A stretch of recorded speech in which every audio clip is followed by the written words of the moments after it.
Hello everyone, how are you? Welcome to my channel One Step to Success. A very warm good afternoon to all of you. तो कैसे हैं सभी friends? I hope आप यहाँ पे अच्छे होंगे, स्वस्थ होंगे, डेली यहाँ पे क्लासेस अटेंड कर रहे होंगे क्योंकि यहाँ पे कभी भी आपकी शिक्षक भर्ती की नोटिफिकेशन आ सकती है, ठीक है? तो पहले से प्रिपरेशन करना ही बेहतर है। तो हम यहाँ पे आपकी बहुत सारी क्लासेस ले चुके हैं। आज फिर से हम आपकी एक नई शानदार क्लास लेकर आए हैं विज्ञान के ऊपर, आप देख सकते हैं, ठीक है? तो चलिए स्टार्ट करते हैं सेशन फ्रेंड्स। पहला क्वेश्चन देखिए यहाँ पे क्या है। वाहनों से मुक्त होने वाली कार्बन मोनोऑक्साइड निम्न के द्वारा ऑक्सीजन के संवहन को रोक देती है। सो ऑप्शन है ऑक्सीजन के साथ संयुक्त होकर कार्बन डाइऑक्साइड बनाकर, जो हमें हीमोग्लोबिन को विचटित करके, ऑक्सीजन तथा हीमोग्लोबिन के मध्य अभिक्रिया को रोककर, जो हीमोग्लोबिन के साथ स्थायी यौगिक बनाकर। बताइए, पढ़ लीजिए इसके क्वेश्चन को और आंसर ऑप्शन को भी पढ़ लीजिए, फिर आंसर कीजिए फ्रेंड्स। थोड़ा बड़ा क्वेश्चन है, देखिए पढ़िए क्वेश्चन को।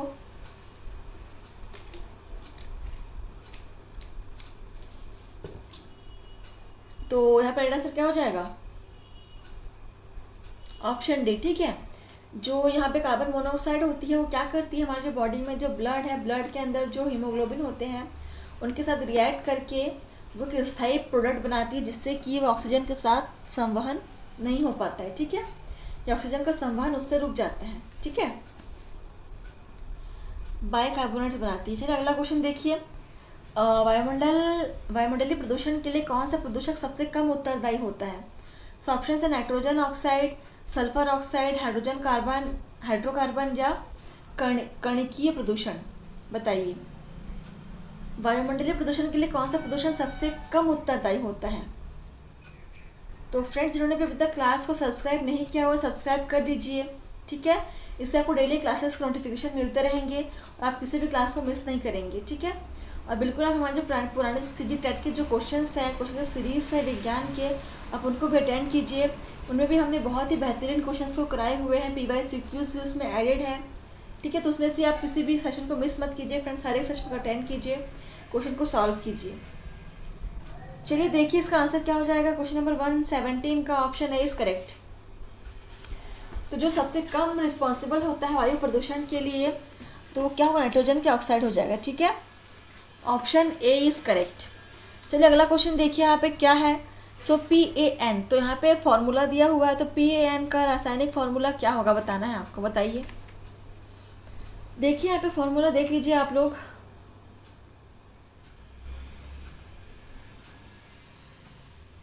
सो राइट आंसर क्या हो जाएगा इसका? ऑप्शन डी, ठीक है? यही है PAN का फुल फॉर्म।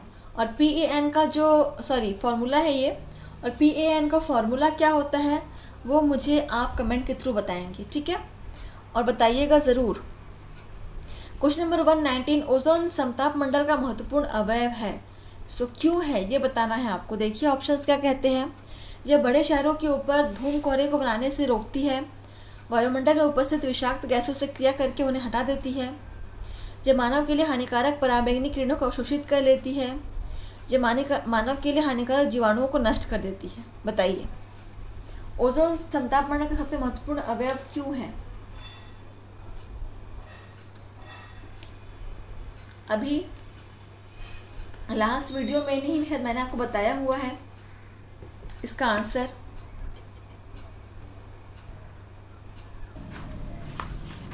सो देखिए इसका आंसर क्या हो जाएगा, बताइए।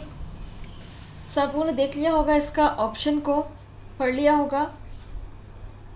सो मैंने लास्ट सेशन में आपको बताया था इसके बारे में, ओजोन जो लेयर है उसके बारे में कुछ इन्फॉर्मेशन मैंने आपको दी थी लास्ट सीरीज़ में, तो आप उसको देख लीजिएगा फ्रेंड्स, ठीक है? तो यहाँ पर राइट आंसर क्या हो जाएगा? ऑप्शन सी, ठीक है? जो क्या करती है, मानव के लिए जो हानिकारक जो पराबैंगनी किरणें या अल्ट्रावायलेट रेस होती है उनको अवशोषित कर लेती है, पृथ्वी तक आने से रोकती है, ठीक है? क्वेश्चन नंबर 120 देखिए। सामान्य धूम कोहरा निम्न स्थान पर बनता है। सो इसका ऑप्शन है SO2 के अधिक वाले स्थान पर, या कम ताप वाले स्थान पर, उच्च ताप वाले स्थान पर, या NH3 का अधिक वाले स्थान पर। सो कहाँ पर बनेगा सामान्य धूम कोहरा? बताइए। देखिए इसके ऑप्शंस बताइए। तो जो सामान्य धूम कोहरा जो होता है फ्रेंड्स वो कहाँ बनता है? कम ताप वाले स्थान पर बनता है, ठीक है। Option B is correct. So धूम कोहरा क्या होता है, आप इससे क्या समझते हैं, मुझे कमेंट के थ्रू बताइएगा फ्रेंड्स, ठीक है। चलिए आगे देखते हैं। अगला क्वेश्चन है 121, फॉस्फेट प्रदूषण होता है। सो ऑप्शंस है केवल फॉस्फेट चट्टानों के क्षरण से, केवल उर्वरक से, फॉस्फेटी चट्टानों तथा अपशिष्ट से, या अपशिष्ट तथा उर्वरक से। बताइए फॉस्फेट पॉल्यूशन किससे कारण होता है।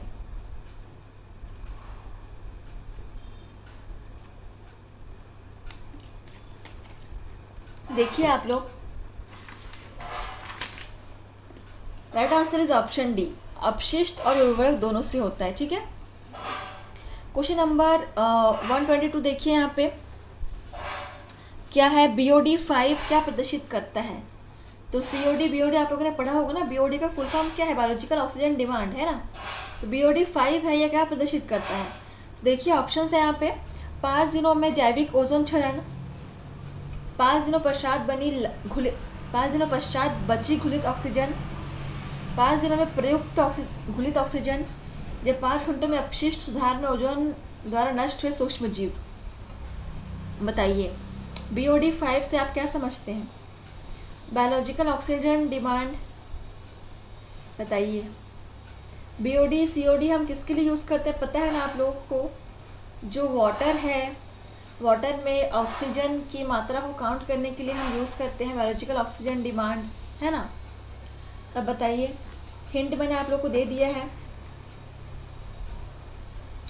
सो फ्रेंड्स, ये क्या आपको प्रदर्शित करता है, 5 दिनों में जो सॉल्यूबल ऑक्सीजन है वाटर का, वो आपको प्रदर्शित करता है, ठीक है। कि 5 दिनों में आपके वाटर में जो सॉल्यूबल ऑक्सीजन है उसका कितना ऑक्सीजन प्रयुक्त हुआ है, यूज़ किया गया है, ठीक है। चलिए अगला क्वेश्चन देखिए, क्षोभ मंडल का तापमान ऊंचाई बढ़ने पर घटता है, क्यों।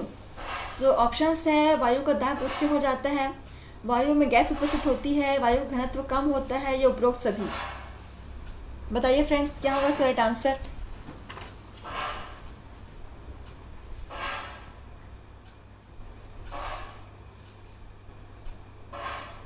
बताइए, चलिए जल्दी कीजिए, कुछ ही क्वेश्चंस आपके बचे हैं आज के सेशन के, ठीक है। और ऐसे ही बहुत सारे क्वेश्चंस की सीरीज हम लेकर आते रहेंगे आप लोग के लिए। आप लोग बने रहिए हमारे साथ और चैनल को सब्सक्राइब कर लीजिए फ्रेंड्स, जिससे आपको डेली क्लासेस के नोटिफिकेशन मिलते रहेंगे, ठीक है। चलिए देखते हैं इसका राइट आंसर क्या होगा। सो राइट आंसर होगा ऑप्शन सी। तो क्षोभ मंडल का तापमान ऊंचाई बढ़ने पर घटता है क्योंकि वायु का घनत्व कम होता है, ठीक है। Option C is correct. चलिए अगला क्वेश्चन देखिए 124, निम्न में से कौन सा कथन असत्य नहीं है। तो देखिए यहाँ पे असत्य नहीं है वो बोला है, मतलब ये सत्य होगा यहाँ पे, ठीक है। तो सत्य वाला आपको ढूंढना है। तो ये कंफ्यूज करने के लिए ऐसा दिया हुआ है कि असत्य नहीं है उसको बताना है। तो कंफ्यूज करने के लिए आपको दिया होता है, कंफ्यूज नहीं होना है। देखिए ऑप्शंस क्या है, SO2 कंठ को प्रभावित नहीं करता है, SO2 SO3 की अपेक्षा अधिक हानिकारक होती है, जीवित ऊतकों के लिए NO2 और NO की अपेक्षा अधिक विषाक्त है, प्रकाश रासायनिक धूम कोहरे में NOx का कोई योगदान नहीं होता है। तो यहाँ पे असत्य नहीं है, यानी कि जो सत्य है वो बताना है। मतलब 3 ऑप्शंस जो होंगे वो आपके असत्य होंगे, सिर्फ एक ही होगा जो सत्य होगा वो बताना है आपको, ठीक है। क्वेश्चन को आपको ऐसे घुमा के पूछता है कि आप कंफ्यूज हो जाएंगे कि सत्य पूछ रहे हैं कि असत्य पूछ रहे हैं, ठीक है। देखिए किस क्या होगा इसका आंसर, आप लोग पढ़ लीजिए क्वेश्चन को।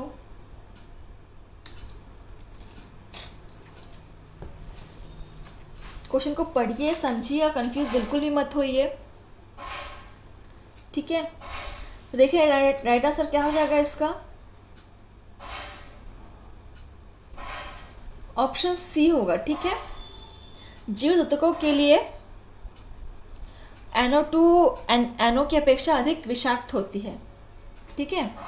चलिए आगे बढ़ते हैं, क्वेश्चन नंबर 125 देखिए, आंधी तूफान के साथ होने वाली वर्षा में वर्षा के जल का pH मान क्या होगा। तो बताइए ऑप्शंस है, सामान्य वर्षा के समान होता है, वायु उपस्थित धूल की मात्रा पर निर्भर करता है, साधारण वर्षा की अपेक्षा कुछ कम होता है, साधारण वर्षा की अपेक्षा कुछ अधिक होता है।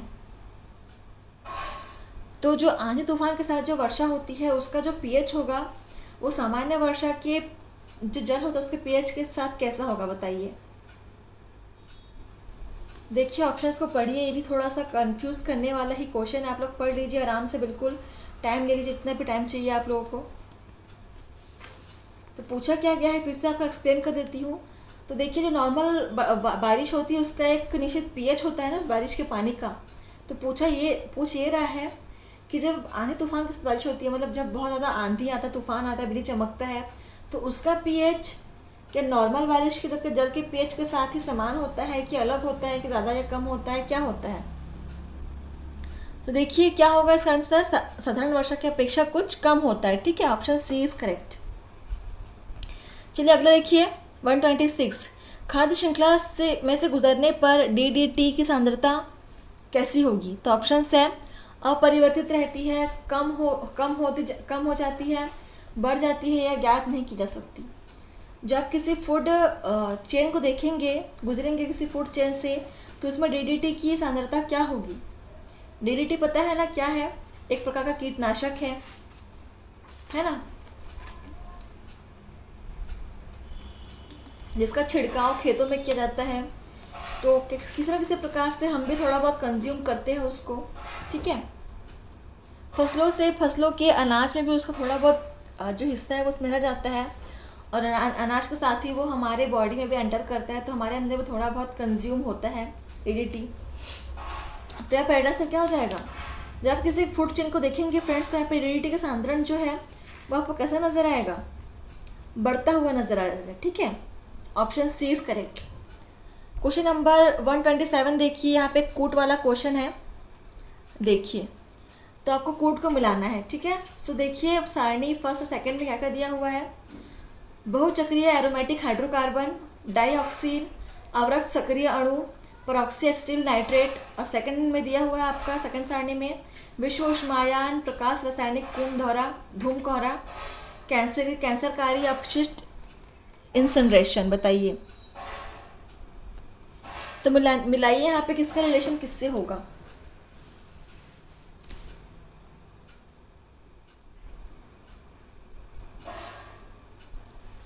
सो देखिए यहाँ पे राइट आंसर क्या हो जाएगा 127 का। यहाँ पे बहुचक्रीय का हो जाएगा, यहाँ पे देखिए कैंसरकारी हो जाएगा। ठीक है, ऑप्शन 3 हो जाएगा। और डाइऑक्सिन का हो जाएगा वेस्ट इंसिनरेशन हो जाएगा, और अवरक्त सक्रिय अणु का हो जाएगा यहाँ पे प्रकाश धूम कोहरा हो जाएगा। ठीक है, और पराक्सी स्टील का हो जाएगा विश्व उष्मायान। तो इस प्रकार से आपका ऑप्शन ए करेक्ट हो जाएगा। ठीक है, चलिए अगला क्वेश्चन देखिए, और आज का हमारा लास्ट क्वेश्चन है, पढ़िए इसको, सही आंसर आपको छांटना है। तो ऑप्शन देखिए, प्रकाश रासायनिक धूम कोहरे में कार्बन मोनोऑक्साइड मुख्य योगदान देता है। ये लंदन धूम कोहरा ऑक्सीकारक होता है, जबकि लॉस एंजलिस धूम कोहरा अपचायक होता है। सामान्य धूम कोहरा स्वास्थ्य के लिए लाभकारी होता है, जबकि प्रकाश रासायनिक धूम कोहरा नहीं। यह लॉस एंजलिस धूम कोहरा दिन के समय बनता है, जबकि लंदन धूम कोहरा सुबह के समय बनता है। बताइए राइट आंसर क्या होगा इसका? पढ़ लीजिए इसको अच्छे से एंड देन आंसर कीजिए। 128। ठीक है, सो फ्रेंड्स आप लोग हमें कमेंट करके बताइए कि आप लोगों ने कितने क्वेश्चन यहाँ पे सही किए हैं। ठीक है, कितने आंसर आपके सही हो रहे हैं। और आपको अगर क्लास आपको अच्छी लगती है तो प्लीज़ हमें लाइक कमेंट शेयर कर दीजिए। आपका एक फीडबैक जो है हमारे लिए बहुत इंपॉर्टेंट होता है।